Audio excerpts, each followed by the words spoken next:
అదే RTV app వార్తల్ని క్షణాల్లో చదివే అవకాశం ఉంటుంది. ఒక న్యూస్ పేపర్, ఒక టెలివిజన్ ఛానల్ మీ చేతుల్లో ఎప్పుడూ ఉంటాయి. పెదవేగి మండలం దెబ్బగూడెంలో ఎస్సీ కాలనీలో జరిగినటువంటి ఇన్సిడెంట్ అని వాళ్ళు చెబుతున్నది అంతా కూడా కేవలం రాజకీయంగా ఎదుర్కోలేక దిగజారుడు రాజకీయాలు చేయటానికి ఆ పార్టీ యొక్క సిద్ధాంతం, బుద్ధి, ఆ యొక్క దిగజారిన దాని మీదే వాళ్ళ పునాదులతో వాళ్ళు గెలిచారు గతంలో. ఇంకా అదే లేనటువంటి దాన్ని నిజంగా చూపిద్దామని ప్రయత్నంలో భాగమే ఇదంతా కూడా. నేను ఒక్కడనే మోటార్ సైకిల్ మీద నా బండి తోలే అతను వేరే అతను ఆ ఊరు అతనే ఉన్నాడు. నేను వెనమాల నుంచుని ఉన్నమాట నిజం. నా వెనమాల జనం ఉన్నారా లేదా అనేది వాళ్ళు చేస్తున్నటువంటి ఆరోపణకి 4వ తారీఖున ప్రజలే సమాధానం చెప్తారు, నేను చెప్పక్కర్లా.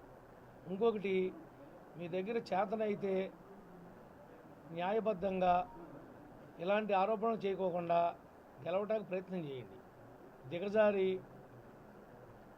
ఎంపీ అభ్యర్థి వైఎస్ఆర్, ఎమ్మెల్యే అభ్యర్థి వైఎస్ఆర్ ఇద్దరు ఇలాంటి రాజకీయాలు చేసి కులాల మధ్యలో చిచ్చు తీసుకొచ్చి రెచ్చగొట్టి, గతంలో శ్రీరామవరంలో కనుక ఎస్సీలను తిట్టకుండా తిట్టానని చెప్పి ఏ రకమైనటువంటి ఆరోపణ చేశారో ఇది కూడా సేమ్ అంతే ఆరోపణ తప్ప దీంట్లో ఏమాత్రం కూడా నిజం అనేది 1% కూడా లేదు.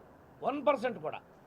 నేను ఎన్నికల్లో ఒక అభ్యర్థిగా నిలబడి ఒక ప్రధాన పార్టీ తరఫున నేను ప్రచారం చేస్తూ ఉంటే ఎవరినైనా ఓటు వేయమంటే ఓటు వేస్తారు, వేయనంటారు, వాళ్ళ ఇష్టం.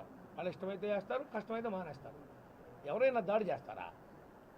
ఆళ్ళింటికి వెళ్ళి ఆళ్ళింటి ముందుకు వెళ్ళి అతన్నే దాడి చేస్తారా? ఏంటి ఇది మీరు చెప్తుంది? ఈ కథలో ఇంకెన్నాళ్ళు చెప్తారు?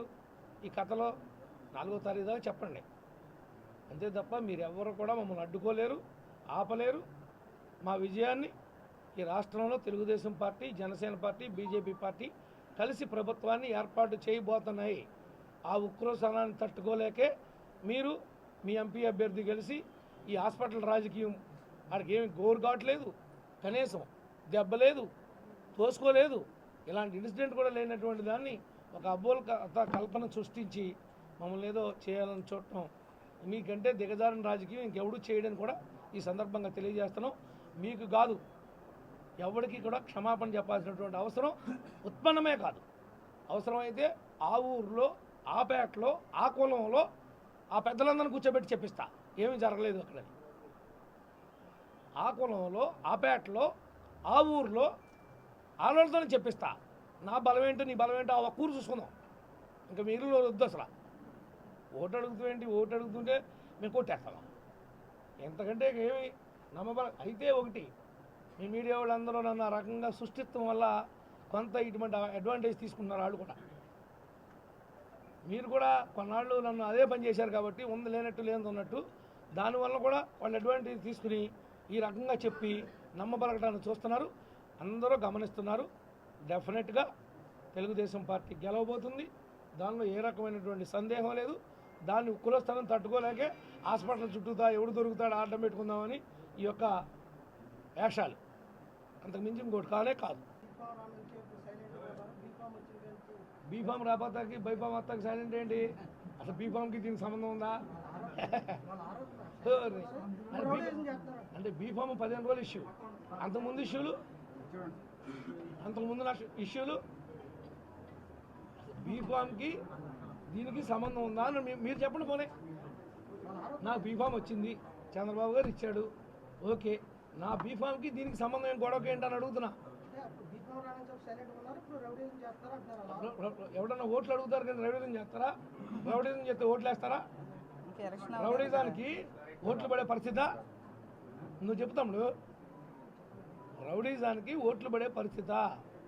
ఇది ప్రజాస్వామ్యబద్ధంగా జరుగుతున్నటువంటి ఎన్నికలు, ప్రజాస్వామ్యంగా ఎదుర్కోవాలి, అంతే తప్ప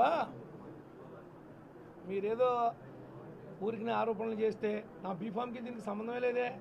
అదే నేను చెప్తున్నా, నిరాధారమైనటువంటి ఆరోపణలు చేసి ఏదో రకంగా డబ్బు లేపాలి. లేపుకోమని ఎన్ని రోజులు చేస్తారు? చేయమని ధర్నా. ప్రజలే నిర్ణయిస్తారు కదా 4వ తారీఖున ఇది ఎంత మట్టికి నిజమో. ఆ ఊరు ప్రెసిడెంట్ ఉన్నాడు, ఆ ఊరు లీడర్లు ఉన్నారు, వాళ్ళ కులంలో వాళ్ళు ఉన్నారు, వాళ్ళందరూ ఉన్నారు కదా. నేను ఒక్కడిని చేసింది కాదు కదా. నిజంగా నా వెనకమాల జనం లేని మాట మాత్రం నిజమే. ఆ ఒక్క మాట ఎందుకు లేరు, జనం అందరూ వస్తే నాకు కనిపించిన వాళ్ళు అని నేను ఒక్కడనే మోటార్ సైకిల్ మీద నన్ను ఒకడు తోలుతున్నాడు, నేను వెనకమాల కూర్చుని ఉన్నా.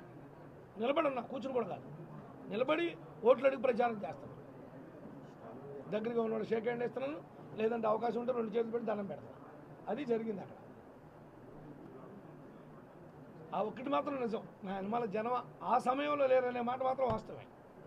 కానీ ఆ వాడకట్టే వాళ్ళందరూ ఉన్నారు అక్కడే. నా కోసం వచ్చిన వాళ్ళు అందరూ అక్కడికి నన్ను చూడటానికే. ఆ వాడకట్లో కూడా జనం ఉన్నారు. అంతకుముందు అక్కడికి వచ్చాము, అక్కడ ఏదో విగ్రహం ఉంటే దానికి దండేపించాను, జగజీవన్ రాదు.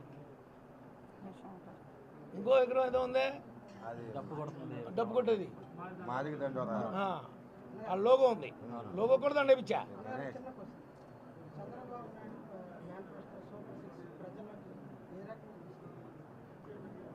సూపర్ 6 అనేది సూపర్ సక్సెస్.